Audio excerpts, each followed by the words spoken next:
everyone, it's your girl Regina coming at you guys with another video. How are you guys? I've been doing good, just working and reading, Netflixing kind of thing. Recently, I've been watching The Party of Five, the reboot, and I have to say, as I've watched the 90s version, I believe, this one is really good. It's hard hitting, and it's dealing with topics that many families are currently dealing with in the United States. It's really good. I enjoy it a lot. I also have a huge crush on the oldest brother.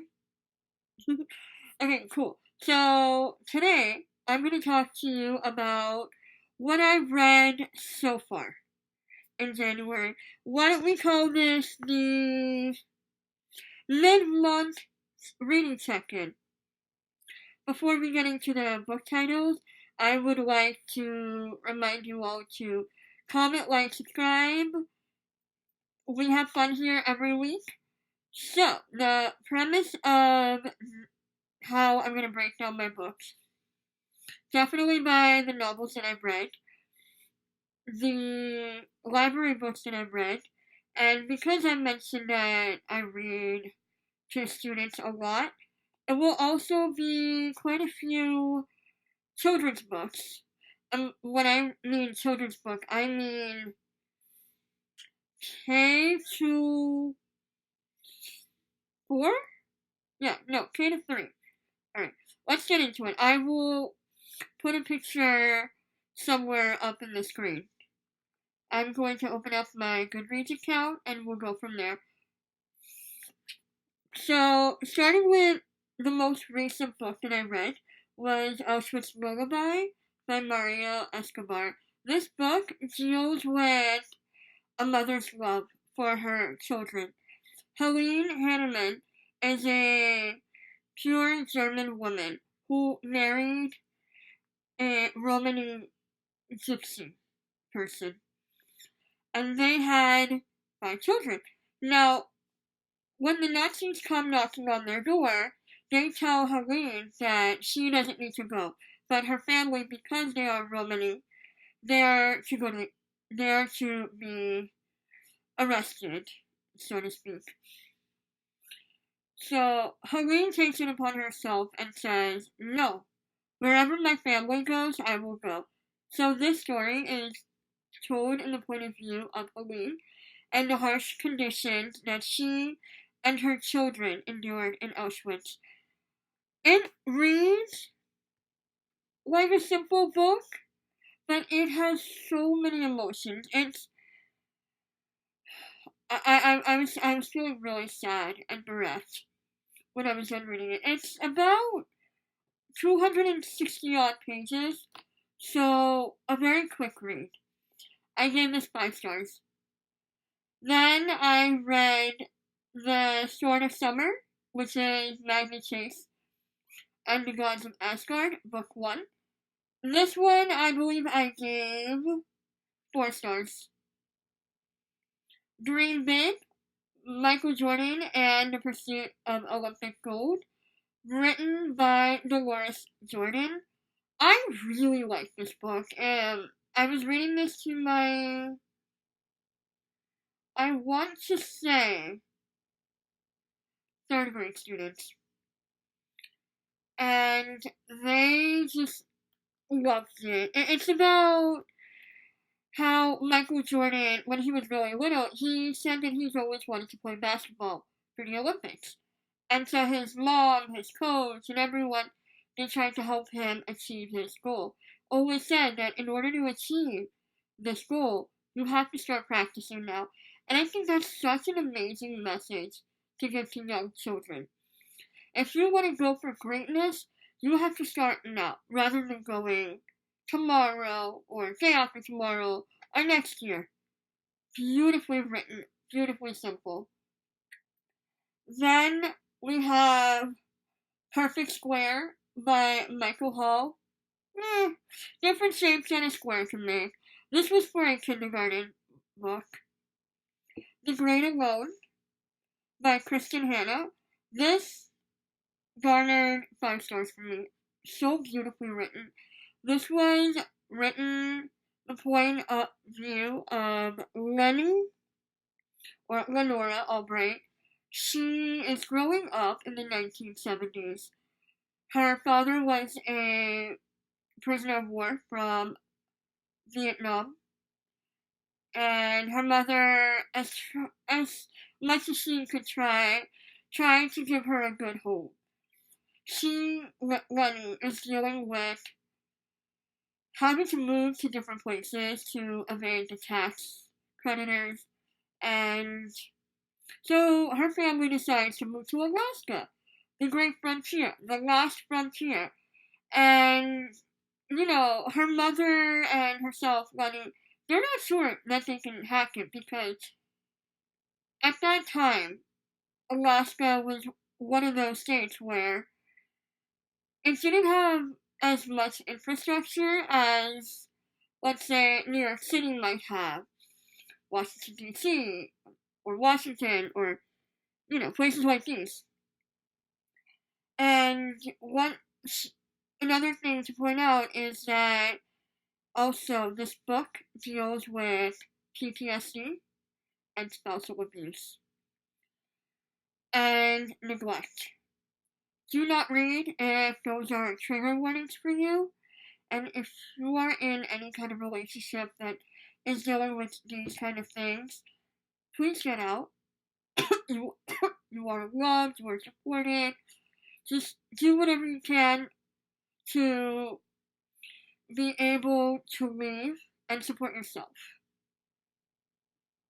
Next, we read The Pout Pout Fish by Deborah Deason, again, kindergarten. Where Oliver Fits. Oh, I love this one. This one was for first grade. This book is by Cale Atkinson. It's about a young puzzle piece, Oliver, who is trying to fit in to the puzzle, and he changes himself, he alters himself, tries to force his way in, and he has to figure out what makes him happy. Like, where does he fit in, and where does he belong? Again, a wonderful message for young kids. Carla's Sandwich. This was for 4th grade. This is by Debbie Herman and Sheila Bailey, who does the illustrations. I Need My Monster, which is such an adorable book. I think I read this for the 2nd graders. This is by Amanda Knoll and Howard McWilliam, who is the illustrator. Crunching Munching Caterpillar book and puzzle set. This is for preschool. No, not preschool. 3K. Who are so cute. Enemy Pie, amazing book by Derek Munson. Then we read Wendy's Button Box by Stephen King and Richard Shizmar. Why No Goodbye by Pamela L. Laskin. And finally, we have This Will Kill That by Danielle K. Roux. This is going to be my next review. I have a lot to say about this book, so watch out for that. Cool. So right now I am reading The House of Salt and Sorrow by Erin A. Craig. 2 books. This one and This Will Kill That were for book clubs. This Will Kill That was for the Beacon Box Book Club, which is every week we read a few chapters and we discuss it, except some of us was overly ambitious and read it within 2 to 3 days, the whole entire book. I was on break. Then the next one is the salt, sorry. What's over?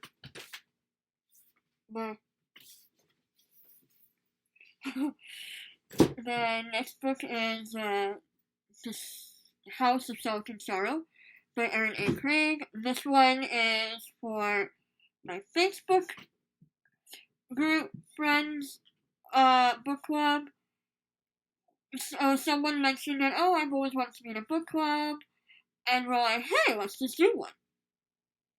That one we're not discussing until the 31st, so I'm picking that up now. I'm thinking the chapters are short, so easy peasy lemon squeezy. I should be able to read that pretty quickly. I ought to do a TBR as well. So the TBR that I'm going to upload next, I'm not going to do by month.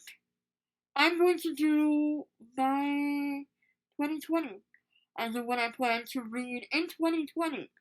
There's a specific reason behind that, which I will discuss with you guys later. But right now, my tentative TBR for January, besides The House of Salt and Sorrows, is Internment by Samira Ahmed. Next, we have The Hazelwood by Melissa Albert. I will talk to you guys more about these books later. This one is about, I should mention, this is about, again, what's going on in today's America with the separation and Islamophobia. And so, this one is about a young girl, Leila Amin, and her family on the registry. 5 months since the Attorney General argued that Korematsu versus United States, which was for the Japanese internment, established precedent for relocation of citizens during time of war, and 1 month since the president declared that Muslims are a threat to America, which is not true.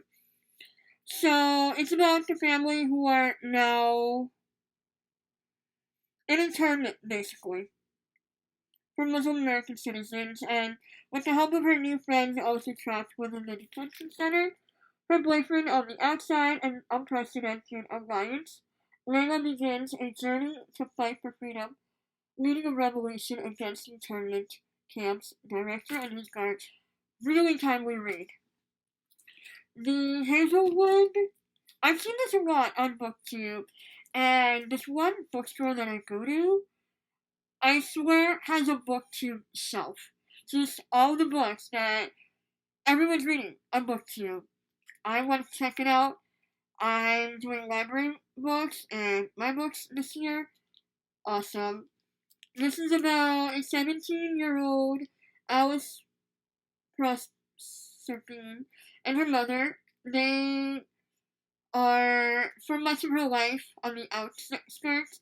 They're always on the run, and one day her grandmother pops up and talks to them about fairy tales. So, fairy tales, cool beans. Next, we have the beautiful. This is a review that anytime it came up from any booktuber, I was like, no, I want to come to my own conclusion. I have avoided hearing. No, wait, I have heard the reviews once or twice, but I've heard it so long ago that it doesn't really matter.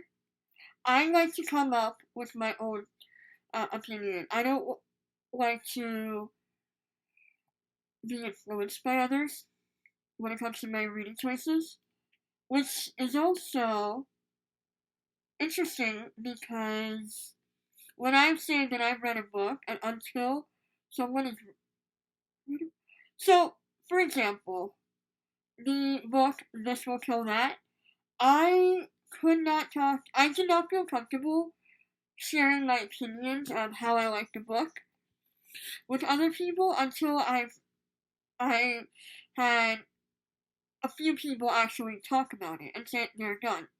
Because I don't want to influence other people's reading opinions. So, next, we have our The 60 Crow duology, which has been up and down, booktube, like crazy. I don't know where you've been if you haven't heard about it. I've been wanting to read this. It's 2 books. I am hoping to have these all read by the end of January. Who knows? Will it happen? No idea. But am I ambitious? Heck yeah. Alright, I will end here for now. And